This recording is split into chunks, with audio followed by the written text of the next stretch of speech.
ብሩክ ወንድሜ የእናቴ ልጅ ብሩክ አገኘሁት። ወንድሜ አገኘሁት። የእናቴ ልጅ አገኘሁት። ብሩክ ሞገስ ብሩክ ደህና ነህ?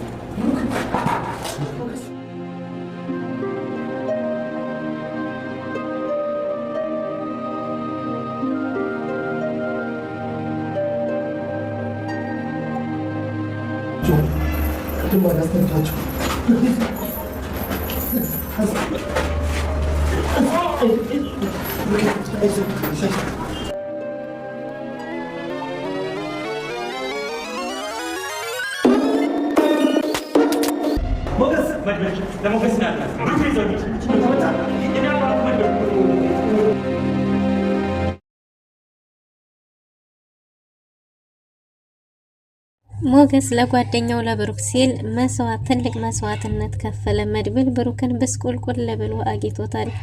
ዝና በሴቶችም እንደሚሰሩ ሴቶችን ወደ ውጭ ሀገር እንልካቸዋለን እያሉ እያመጡ ሴቶችን እያገቱ በገላቸውም እንዲሁም ደግሞ የቤተሰቦቻቸውን ሀብት ንብረት አሽጠው እንደማስጨርሰው የሰዎችን ገንዘብ እንደሚበዘብዙም ጭምር ታወቀ። እናም እንግዲህ አንዲትን ሕፃን ልጅ አግተው ወደ አረብ ሀገር እንልክሻለን ብለው ካመጡ በኋላ እሷን በቁጥጥራቸው ስር አድርገው በሰውነቷ በገላዋ ከተጠቀሙ በኋላ ደግሞ ከቤተሰቦቿ ሀብት ንብረታቸውን አሽጠው አስመጥተውም አሁን ደግሞ ወይ በሬውን ሽጦ ወይም ደግሞ ኩላሊቱን ሽጦ አባትሽ ገንዘብ ይላክ አልበለዚያ ከዚህ አትወጭም እያሏት ነው። እነሷም ገላችሁኛል፣ አንዴውኑ ልጅነቴን ስለቀማችሁኝ ከዚህ በኋላ ምን ቀረኝ? ምንም የሚያጓጓ ነገር የለኝም። እኔ እኮ ከሀገሬ ሲወጣ ቤተሰቤን ለማገዝ እንጂ እነሱን ለማራቆት አልነበረም እያለች ነው። ዝናም እንግዲህ ከዚህ መውጣት ይናፍቅሻል ብሏል። ዝናና ማህሌትም ተገናኝተው ዝና መድብልን 50 ሚሊዮን ብር ብሩክ የወሰደውን ያከሰረንን መልስ በይው ብሎ ወደ መድብል ልኳታል። መድብል ግን ወንድሙን ይዞ ለመውጣት ትልቅ ጦርነት ላይ ነው ያለው። ሞገስም ለብሩክ ሲል ብሩክን ላለማስመታት ራሱን አሳልፎ ሰጥቷል። ሞገስ ይሞት ይሆን ወይስ ይተርፋል? ሰላም ውድና የተወደዳችሁ ውድ ቤተሰቦች እንደምን አላችሁ? በያላችሁበት የዓለም ዳርቻ ሰላማችሁ በዘት ተተርፍ ይበልን እያልን በአዲስ መተናል። በቅንነት ላይክ፣ ሼር፣ ሰብስክራይብ አድርጉን። ምሳሌ ተከታታይ ድራማ በባለፈው ክፍል እንደተመለከት ነው እንግዲህ ብሩክ በህይወት መኖሩ ከታወቀበት ሰዓት ጀምሮ ቤተሰቡም በጉጉት እየጠበቀ መድብል ደግሞ በምን መንገድ ነው ወንድሜን የማወጣው የሚል እቅድ ላይ ነበሩ።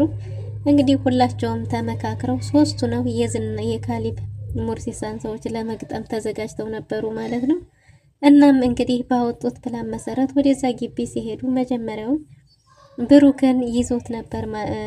ሞገስ ተይዞ ስለነበረ ሞገስን ለማስለቀቅ መድብል ከዛ እየተጠባበቁ አንዳቸውን እየተጠባበቁ ነበር ማለት ነው።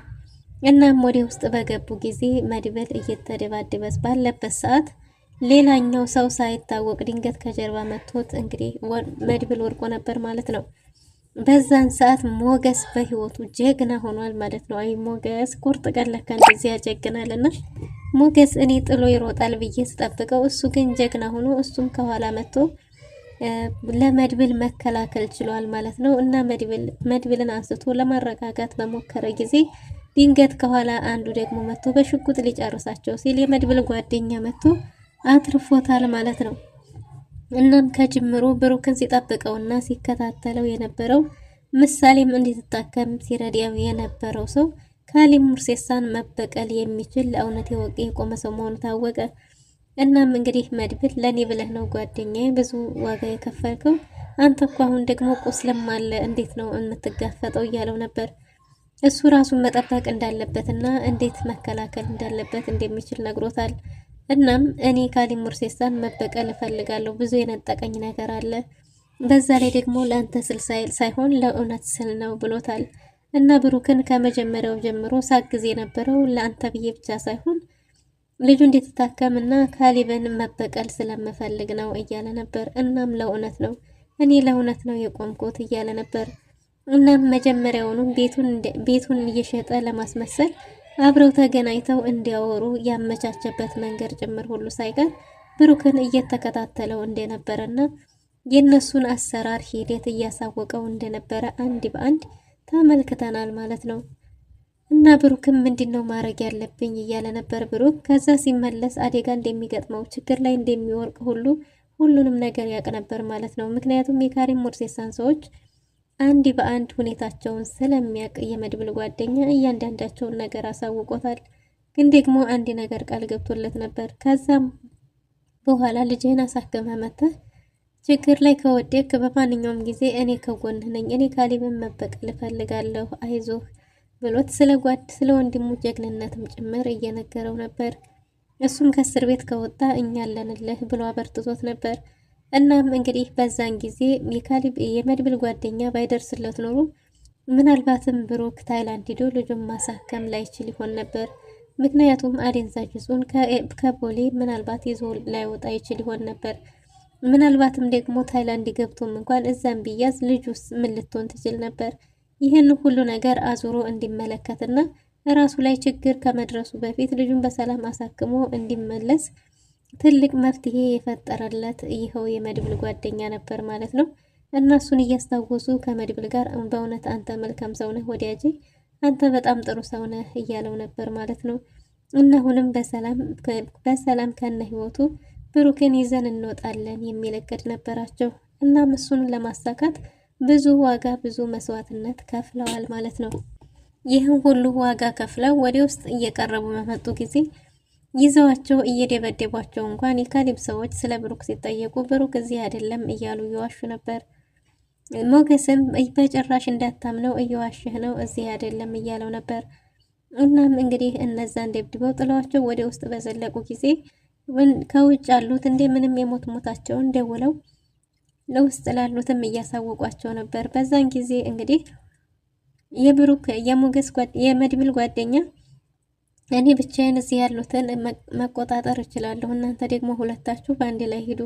ሞገስም ብቻውን አትወው፣ እናንተ ሁለታችሁ አብራችሁ መሆን ይኖርባችኋል። እኔ ግን እንዴት ራሴን መጠበቅ እንዳለብኝና እንዴት መቋቋም እንዳለብኝ ያውቃለሁ ብሎት እነሱ ሁለቱ አንድ ላይ እንዲሄዱ አድርጎ ነበር። እና በዛን ሰዓት እንግዲህ የገጠሙት ሁለት በአንድ መተውበት ስለነበረ እሱ ደግሞ ገና ቁስሉ ስላልዳነ ትንሽ አንገላተውታል ማለት ነው። ግን ደግሞ ቢሆንም እጅ አልሰጠም። ተመቶ ወድቆም ቢሆን ቁስሉም እየደማ እንኳን የሞት ሞቱን ተነስቶ እነዛን ጥሉ እነ መድብልን ለመጠበቅ ችሏል ማለት ነው።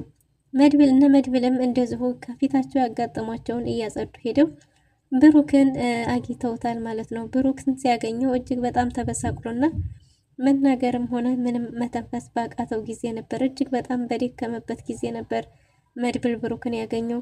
ሞገስም ብሩክም ሲያገኙት እጅግ በጣም ደስ ብሏቸው አመስግነው እንግዲህ ወንድሙን ይዞ ለመውጣት እንደምንም ሰንሰለቱን ፈተው እየጎተቱ መሄድ ችለዋል ማለት ነው። እናም እንደምንም የወደቁትን እየተራመዱ እየሄዱ በነበረበት ጊዜ በር ላይ ሲደርሱ አንዱን ተረግጠውት ያለፉት ሰው እንሱም እንደምንም ጭንቅላቱን ቀጥ አድርጎ ሲተኩስ ብሩክን ይመታው ስለነበረ ብሩክን እንዳይመታው ለብሩክ ከለላ ሆኖ ሞገስ ተመቷል ማለት ነው። ሞገስ ደረቱ ላይ ነው ጥይቱ የመታውና እንግዲህ ሞገስ ሲመታበት መድብልም ብሩክን ተሸክሞ ግን ደግሞ ሞገስን ጥሎ ላለመሄድ ሞገስ እያለ እየጮኸ ነበር። በዛን ጊዜ የመድብል ጓደኛ እኔ ለሞገስ አለሁለት አንተ ሄድ ብሎታል።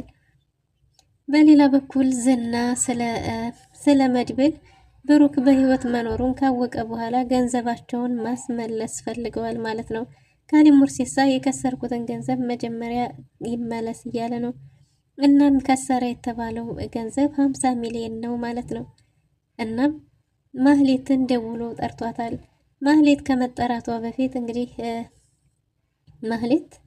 ማህሌት ብሩክን በመፍታቷ ከብሩክ በመለየቷ ኪሳራ እንደሆነና አሁን ያለችበት ሁኔታ ብዙም ጥሩ እንዳልሆነ ባዶ እንደሆነች ተናግራለች ማለት ነው። ለልጁ ምን አይነት ዋጋ የሚከፍል አባት እንደሆነና እሱ በጣም ጥሩ ሰው ጀግና እንደሆነ ግን ደግሞ ጀግንነትም ዋጋ ያስከፍላል። አሁን በህይወት ይኑር ይሞት አይታወቅም እያለች ነው።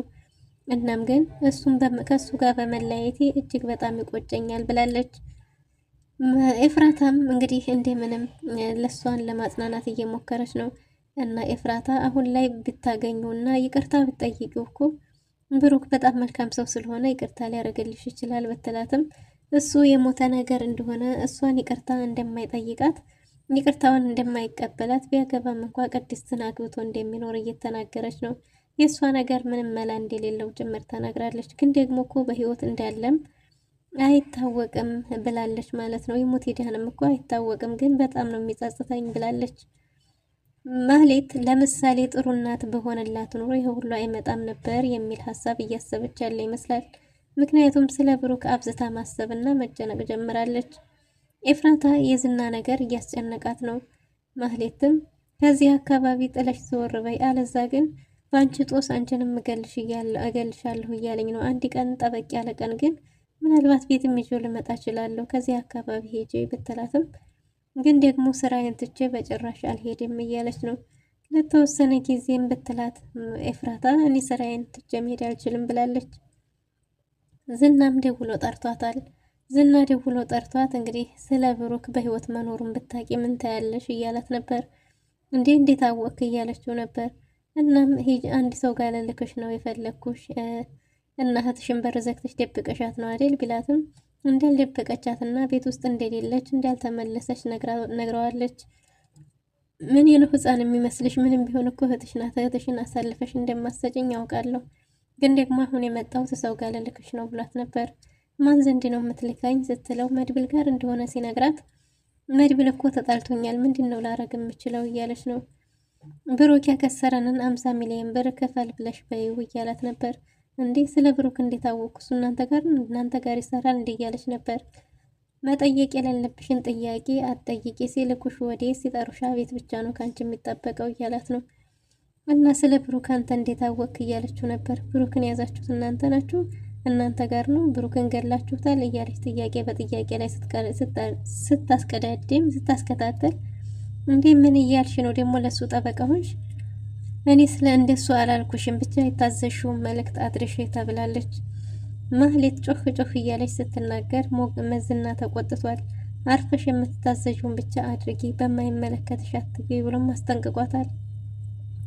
ምሳሌ ቤቱን እናስተካክል፣ ቤቱን እናጽዳ እያለች ነው። ቤቱን እኮ እያስተካከልን አይደለም፣ አንቺም አበባ እየገዛሽ አይደለም፣ ማህሌት ሳትመጣም ወይ እያለች ነው። ቅድስት እባክሽ ቀስ ብለን ብትላትም ዛሬም አይመጣም ማለት ነው አባይ እያለች ነው። ይመጣል ግን ደግሞ ሲመጣ እንዲያደነግጭ ብትላትም በጭራሽ እንደማደነግጥ ግን ደግሞ ቤቱን ማስተካከልና ማጽዳት እንዳለባቸው እየተናገረች ነው ማለት ነው። ቅድስት እባክሽ ተረጋጊ፣ አሁን አይደለም ቀስ ብለን ምናምን ብትላትም በጭራሽ አይሆንም አባይ የሚመጣ ከሆነ አሁኑኑ ማስተካከል አለብን ተነሽ እያለች ነው። እሱ እኮ የሚመጣው አምሽቶ ነው፣ ቀስ ብለን በኋላ አንቺ ረፍት አድርጊ ማስተካከል እንችላለን ብትላትም አይ አሁን ማስተካከል አለብን ቤቱን እያለች ነው። እናም እንግዲህ ቅድስት በምንም ልታሳምናት ስላልቻለች እሺ ምሳሌዬ ብላ ተነስታለች። ዳጣ ዝና ከተማ ውስጥ የለም ስለተባለች መርዝ ወደ ላላውን ጠርታ ወደ እነ ምሳሌ እንዲሸኛት አድርጋለች። ወዴት ነሽ ሲላትም ዛሬ ድብድብ አለና ፋይት ስላለ ዛሬ እነ ቅድስት ቤት እንድታደርሰኝ ነው፣ የቅድስት ባል ይመጣል እያለችው ነበር። ቅድስት ባል አላት እንዴ ሲላት አው ስትለውም ከስራ አልበይው ቅድስትን የማገባት እኔ ነኝ እያለ ነው። መርዝ ወደ ላላው እንዴ ደላላ የሚያገባል እንዴ ብታገባን በኮሚሽን ለተሳልፎ የተሻለ የሚገዛ ካገኘ ተሸጣታለህ እያለች አበሳጭተዋለች። እንዴ ማን ነው ደላላን ቁም ነገር የለውም ያለው እያለ እየተናደደ ነው። እንግዲህ በሌላ በኩል እነ መድብል ብሩክን ይዘው እየወጡ ባለበት ሰዓት ሞገስ መመታቱ እጅግ በጣም ያሳዝናል። ደግሞ አጉል ቦታ ላይ ደረቱን ተመቷል። ግን ደግሞ መድብል ብሩክን ይዞ እንዲወጣና የመድብል ጓደኛ እሱን እንደሚጠብቀው ተናግሯል። ግን ደግሞ ከኋላ ሌሎቹስ መተው ይዟቸው ይሆን ወይስ በሰላም ሊወጡ ይችሉ ይሆን? ምን ይፈጠራል የሚለውን በቀጣይ ክፍል ይዘን የምንመለስ ይሆናል። ለዛሬ የነበረን ቆይታ ይመስል ነበር። መልካም ጊዜ